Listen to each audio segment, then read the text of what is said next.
A 9-year-old girl vanished from her sleeping bag at summer camp. No witnesses, no trail, only silence where her voice once was. Then, years later, her name was found carved deep inside a hollow tree, untouched by time, in a place no human could reach. The forest had held its secrets, but a mother who never stopped listening finally heard what others ignored. This is the chilling, real story of how a whisper inside the woods cracked open a case everyone thought was buried. It was July 18, 2011, a Monday, when Camp Whispering Pines awoke to a silence far louder than the usual clatter of mess hall trays and sneakers on pine needles. Situated deep in the Adirondack Mountains, the camp sat off Route 9N, some 32 miles northeast of Glens Falls, New York. GPS coordinates logged in dispatch records placed it at 43.7265 degree N, 73.7192 degree W, elevation 1,722 feet above sea level. That morning, skies were overcast, with barometric pressure dropping and an 84% humidity index. At 6:02 a.m., the temperature was 59 degrees, and by 6:17, the first 911 call was logged. Saratoga County 911, what is your emergency? Hi, we're missing a camper, 9 years old. Her name's Lily Collins. We've looked everywhere. The voice came from Assistant Director Claire Devane, age 27, calling from the staff office landline. Camp counselors had noticed Lily's sleeping bag was empty during the morning check, and her hiking boots were gone. No one had seen her since the prior night's campfire, which ended around 8:40 p.m. The main search area was quickly locked to a 0.4-mile radius from Cabin C, where Lily had been assigned with 5 other girls. The cabin was 312 feet from the shoreline of Lake Myrna and less than 50 yards from the woods. A laminated attendance chart was still tacked on the cabin wall. 6 names checked in for the night. By dawn, only 5 were accounted for. By 6:41 a.m., the camp director, James Kepler, made a second call to authorities, this time to request dogs. She's shy, sir. She wouldn't wander far, but the forest's thick. There's limestone cliffs right behind the trailhead. State troopers from the Wilton Barracks arrived by 7:10 a.m. with a 4-man response unit and 2 K-9 handlers. They cordoned off the area and instructed all counselors to keep campers inside the dining lodge.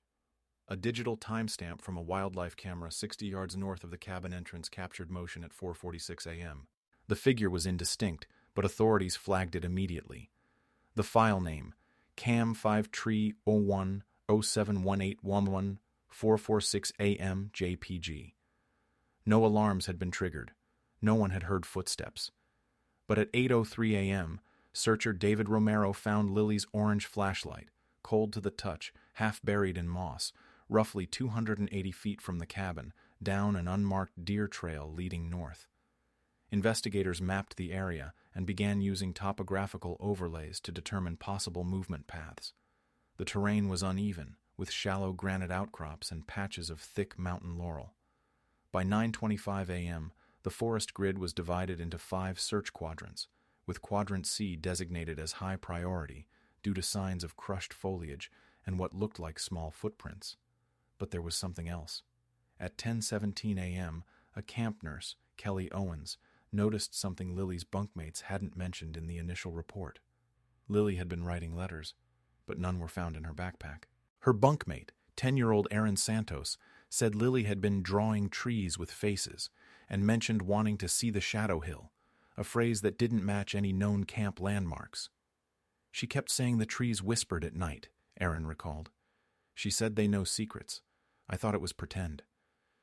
Local police set up a mobile command post by 11:42 a.m., just off the camp's service road. The FBI was notified within hours. A BOLO alert went out by 3 p.m., listing Lily as 4'4", 62 lbs, brown hair, hazel eyes, last seen wearing green flannel pajama pants and a Camp Whispering Pines sweatshirt. And then came the first break. At 4:39 p.m., Trooper Wesley Durant reported faint shoe impressions along the creek bed at the edge of Quadrant D. The shoes matched the camp-issued brand and size, but the trail stopped abruptly at a rock ledge. No drag marks, no signs of struggle, just the impression of 2 feet pointed toward the trees. She didn't slip, Durant wrote in his initial report. It looks like she walked to the edge, then vanished. The official record time-stamped the area as last known point of contact, 43.7284 degree N, 73.7146 degree W. By sunset, 11 hours had passed. No screams, no calls for help, and no trace of Lily beyond that ridge. But something was coming, and it would leave investigators speechless. By sundown, more than 34 law enforcement personnel, 6 dogs, and dozens of volunteers fanned out into the Adirondack backcountry. The grid stretched to a 1-mile radius. Temperatures had dipped to 55 degrees North, and the wind was shifting southwest at 12 miles. A storm front was expected by midnight. The priority was saturation. Cover as much forest as possible before the weather erased clues. Officials established a command line frequency on Channel 11B, dispatch call sign, Camp Base. At 7:23 p.m., a flurry of activity hit the radio log. We've got potential movement west of marker 14. Confirm. Thermal? Negative, audible, possible child. All units divert west, priority 1. But when the K9 unit arrived, they found only a raccoon family rustling a pile of brush. No sign of Lily, no prints, just silence and gathering wind. Day 2, July 19, 2011, 5:12 a.m. Search began again at dawn.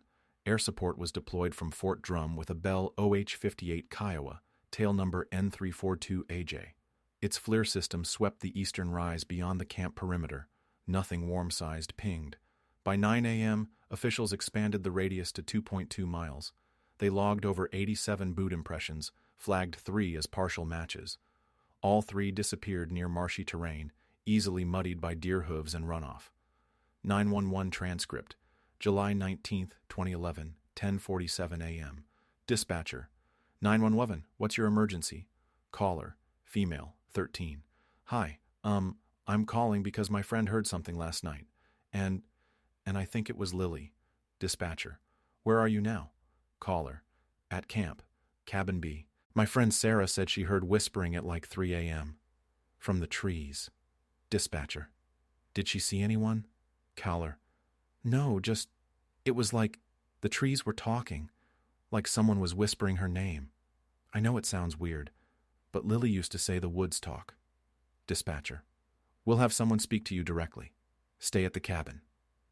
The tip, while vague, triggered a new directive. Assign 2 officers to collect psychological reports from all cabin mates. The girls' drawings, of trees with faces, were now being examined as potential behavioral indicators or warnings. At 1:12 p.m., Officer Marta Delgado, reviewing Lily's check-in form, noticed a handwritten parent note. Under camper comforts, it read, Lily may sleepwalk during stress. Please check it lights out. No such checks were confirmed by staff the night she vanished. By the end of day 2, the camp had officially suspended all programming. Campers were sent home, their tearful parents loading suitcases as troopers photographed bunk interiors. Channel 6. News aired a breaking segment at 5:30 p.m. Lily Collins, age 9, vanished from her cabin during the night. Search efforts now include over 200 personnel, multiple dogs, and state helicopters. There is still hope. But as the rain finally began around 8:42 p.m., hope was dampened by hard truth. No signs, no witness, no scream. The woods, it seemed, had swallowed a child whole. By first light, the rain had stopped, leaving the forest sodden and oddly silent. The patrol unit who'd radioed about the carved tree had pulled back overnight due to lightning risk. At 6:11 a.m., investigator Aaron Marchek arrived at the site. The tree, a white ash, trunk diameter over 3 feet, stood hollowed at the base. About 5 feet from the ground, etched in the interior bark, was LC 2005 plus JD 2006, Dream Quiet. The last line struck Marchek as strange. Not initials, not a name. It didn't match Lily's, but the letters LC were coincidental enough to raise eyebrows. Old teenage carvings, she noted in her field report. But out here, isolated, feels personal.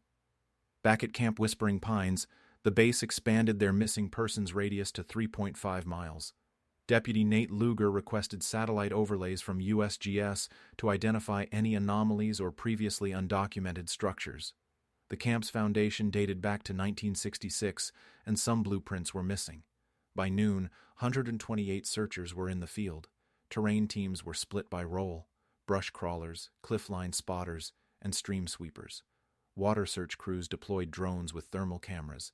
DJI Matrice 300 RTK units with ZenMuse H20T payloads programmed to detect abnormal heat signatures from creek beds and rock fissures. 12:43 p.m. Search log entry, Quadrant E, Team 7B. Located collapsed woodshed near Ridge 9. No door, rotting interior. One child-sized flip-flop, purple. Flagged, potential match to Lily's footwear, but Lily had been wearing hiking boots, not flip-flops. Result: inconclusive. Catalogued as unrelated. That afternoon, volunteers from the NYS Federation of Search and Rescue joined in. Among them was veteran tracker Alan Murphy, who requested to review soil compression patterns in marshy terrain. At 2:08 p.m., Murphy paused near a knot of birch saplings. "There's a break here," he said. "Not natural. Knee level, like something sat or knelt." A sample was collected. No blood, no fibers, but a fragment of white plastic was pulled from the mud. Turned out to be part of a zipper toggle. Lab reports would later confirm it came from a Juniper Ridge trail pack, the exact model issued to Camp Whispering Pines campers. That was the first physical clue definitively tied to Lily. Meanwhile, local media pushed harder. Channel 13 ran a map breakdown at 6 p.m., highlighting 5 high oddity zones, areas where heat signatures or physical disruptions had appeared without explanation. Internet speculation surged. Online forums began claiming ritual sites, forest cults, and Whispering Pines conspiracies. Detective Marchek dismissed the noise but noted the psychological impact. The minute you let the public believe this is myth, you lose the science. But I've worked these cases for 18 years. This one's not normal. At 7:42 p.m., a second drone picked up a cluster of 5 concentric circles, stone formations near the base of Hollow Ridge. It was flagged, marked, and left for morning evaluation. But back at base, it was a camp counselor, 19-year-old Heather Lint, who delivered the night's final shock. "I just remembered something," she told officers. "Lily once asked me what happens if a tree swallows you. She said she saw one eat a bird." "Eat a bird?" She was serious. Said the tree opened. The interview was cut short due to incoming weather, but that quote was underlined in 3 separate copies of the case file. Day 3. End count. Total man-hours, 912. Confirmed item, 1 zipper fragment.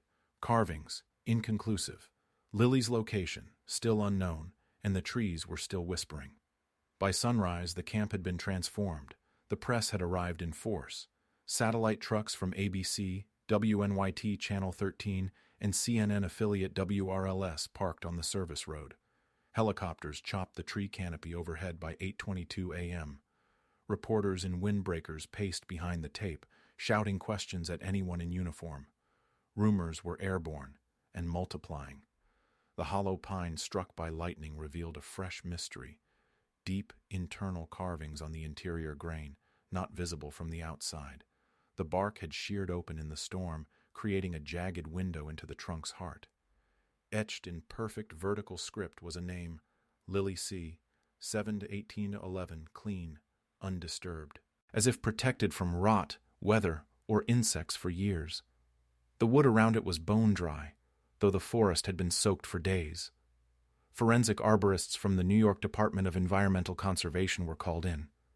Their preliminary statement at 11:34 a.m. was startling. The inner core shows no signs of trauma, no external cuts. The carving appears aged, at least 5 to 7 years, but that's impossible given the date. This wasn't made from the outside in. Dr. Lena Park, DEC botanist. Within hours, Nar Lily inside the tree trended on Twitter.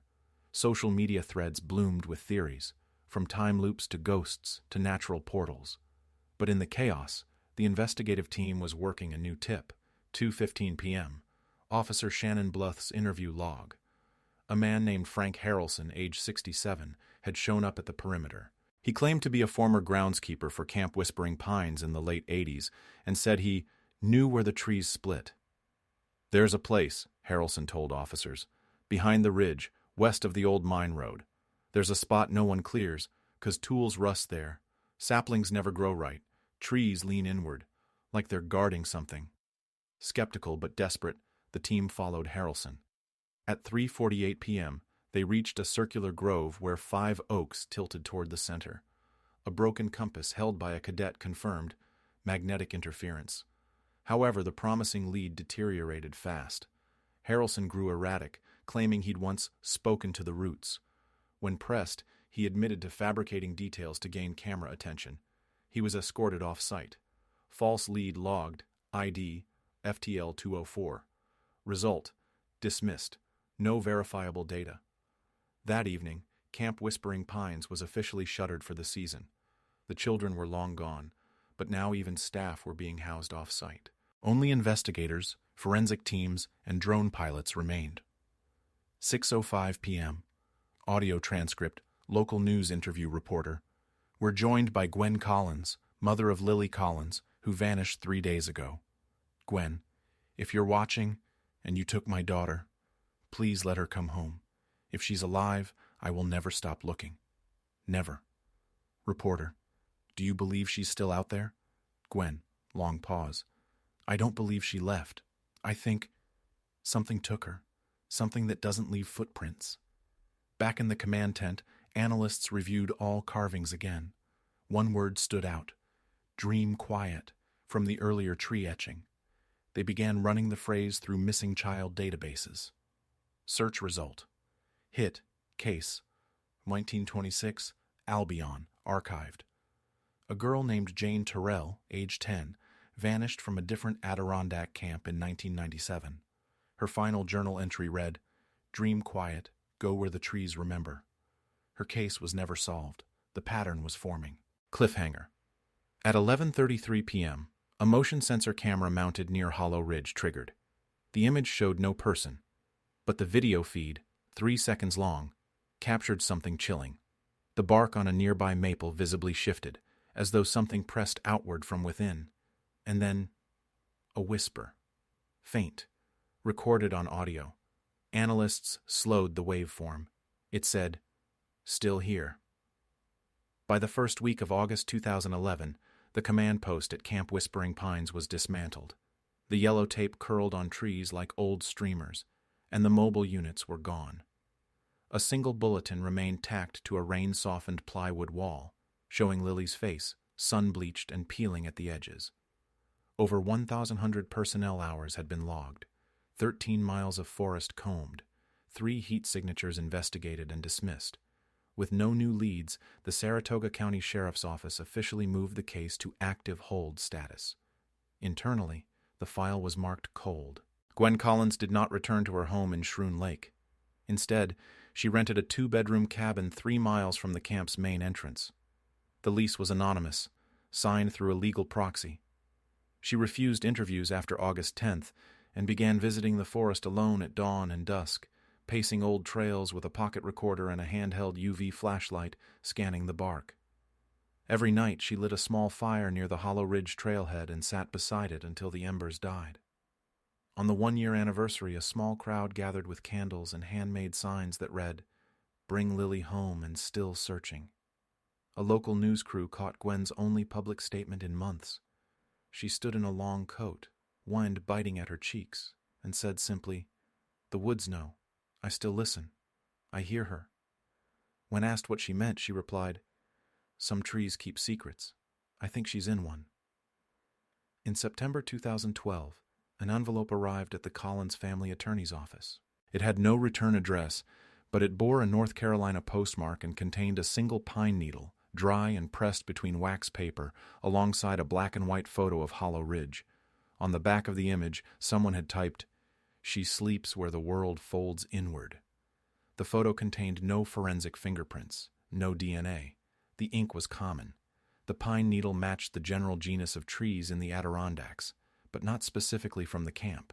It was filed into evidence as Exhibit F-112 Ghost and stored in a temperature-controlled vault.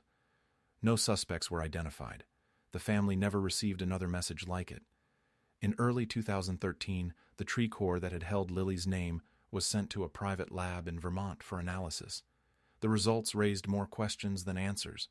The wood's internal tissue showed signs of decay near the inscription, but none that matched weathering patterns typical of exposed bark. One analyst noted a growth folding pattern, consistent with the tree having formed around the letters over years rather than being cut into them. The report's language was cautious, no conclusions, only suggestions, but in the margin of a private memo later released via FOIA, one technician wrote, "These letters feel embedded, like memory, not wound." Meanwhile, Reddit took hold of the case. In March 2014, a user named LogSpiral97 posted a mega-thread titled, "The Trees at Camp Whispering Pines Were Listening." It received over 28,000 upvotes in a week.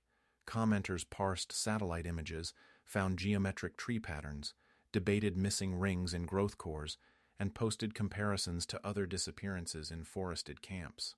One user claimed to find satellite heat anomalies from 2011 in the area, but they were likely from search helicopters. Still, the momentum surged. Dozens of amateur sleuths traveled to the region. A few even tried to sneak into the property, which remained legally protected. In November of that year, a deer hunter named Derek Voss submitted a report after discovering a child's sock, high in a branch about 14 feet off the ground, several miles northeast of the camp boundary. He said it looked like it had been dropped from above. It was purple with faded stripes and caught on a forked limb. DNA testing later matched mitochondrial markers from Gwen Collins. The sock belonged to Lily. There were no claw marks or rips. The branch showed no signs of anyone having climbed or used gear. A forestry expert later testified, off record, that there was no clear way for that sock to have gotten where it was unless placed. In 2015, Detective Erin Marchek retired. She'd spent her final months quietly sorting through old evidence, pushing requests through the DA's office for additional analysis, and conducting off-the-record interviews with local residents who believed the land held memory. She left behind 37 notebooks, detailed, handwritten, cross-referenced by bark pattern, atmospheric anomalies, and migratory disruptions in bird paths. Her successor, Detective Paul Garrison, ignored the notebooks. A pragmatist with a background in organized crime, he stripped the investigation of speculation. "We don't chase ghosts," he told the press. "This is a child abduction case, nothing more." But the science refused to cooperate. In May of 2016, the tree core that bore Lily's carving was scheduled for long-term biological study at the University at Albany. While stored in a climate-stabilized lab, the wood split cleanly along its interior grain. Inside the fracture was a strip of dry, unblemished bark. On it, 3 short lines, LC 7. Still never left, botanists confirmed there was no evidence of carving. The bark had grown with the letters intact, as if inscribed in the DNA of the tree's cambium. A mycology consultant brought in to rule out fungal patterning simply said, "This isn't biology, this is language." On the 5th anniversary of her disappearance, Gwen Collins held no vigil. She declined all interviews. But early that morning, a forestry crew surveying nearby acreage stumbled upon a rusted fire tower, never listed on any camp schematics. It had partially collapsed into the slope, buried in moss and leaf litter. Inside the small wooden base of the tower, among old camp cots and mold-covered journals, was a drawing tacked to the wall with a pine branch. The paper was aged, child-sized, and crinkled at the edges. Crayon lines showed a tall tree. Inside it was a girl. Her eyes were open. By 2017, most of the original investigators were gone. Detective Paul Garrison remained. But his methods, practical, unsentimental, had alienated the remaining allies of the case. Public interest had largely vanished. Lily's name was rarely mentioned on local news. Annual vigils faded into family-only gatherings held in silence. The camp had been purchased by a private logging corporation, and any further excavation was blocked by corporate policy and liability concerns. A rusted chain was strung across the old road to Hollow Ridge. A new sign had been bolted to the gate. Area closed for rehabilitation. No trespassing. But the locals knew better. They called it the Sleepwalk Line, and no one crossed it without reason. Gwen Collins never stopped searching. Her cabin, once temporary, became permanent. By 2018, it was lined with maps, weather records, old field logs, and grainy screenshots of bark carvings. A low humming sound caught on a discarded parabolic mic tape had become her obsession. "Trees pulse," she once said to a former reporter. "They're not silent. You just have to slow down your listening." That year, Gwen submitted a FOIA request to access dormant data from the initial investigation. Among the items released was a drone telemetry log from July 21, 2011.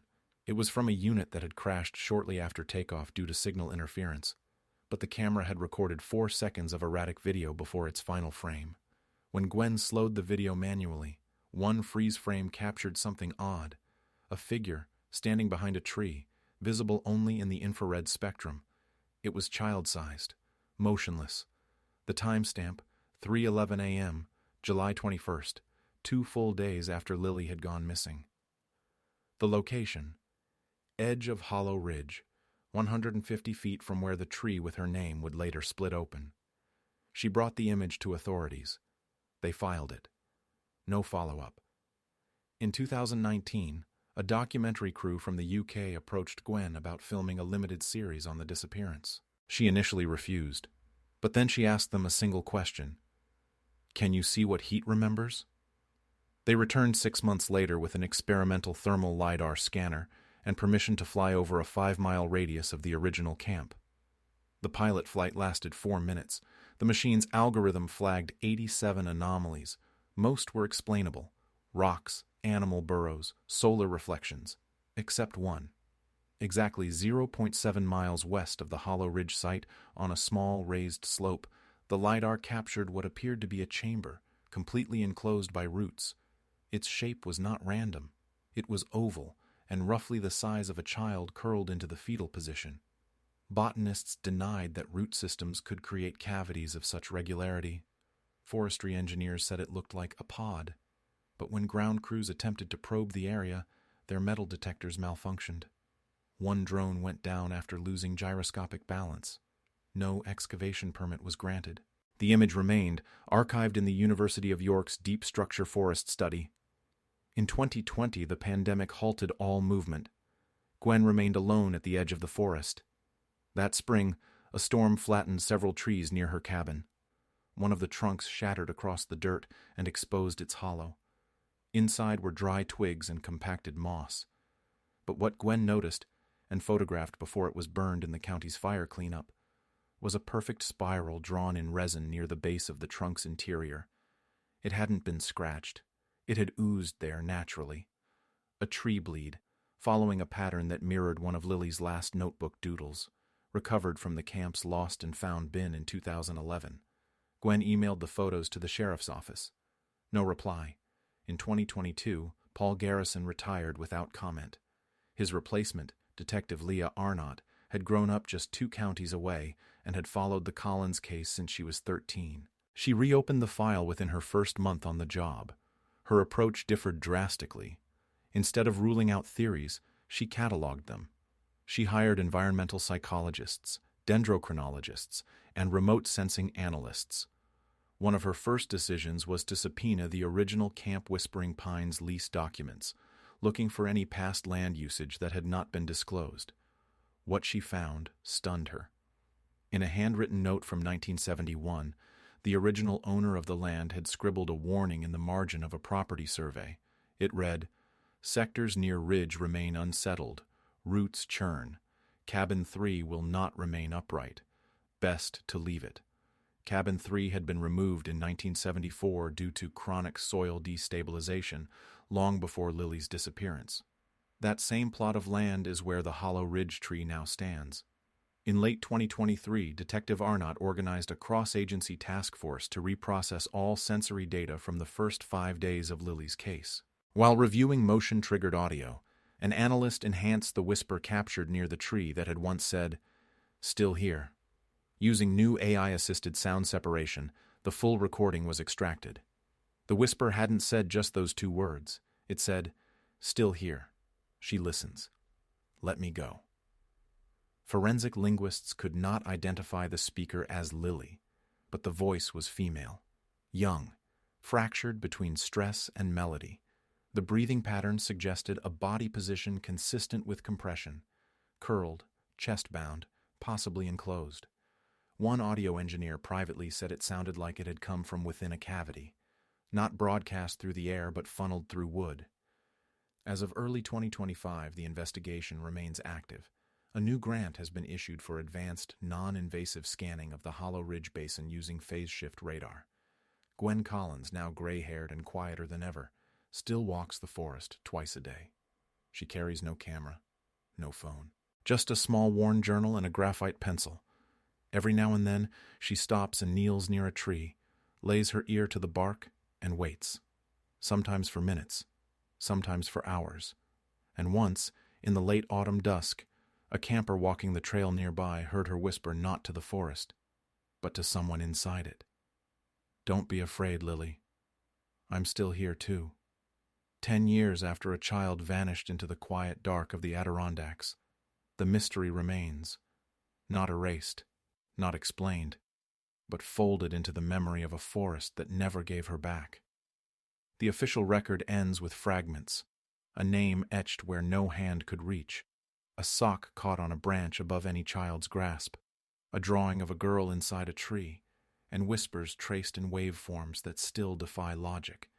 But for Gwen Collins, there was never a file, never a timeline, only the living ache of absence and the rustling of leaves that sometimes seemed to answer. What the forest kept, it kept in silence. What it returned without reason. No suspect, no grave, no resolution. But perhaps resolution was never the shape of this story. Some disappearances asked to be solved. This one asked to be remembered.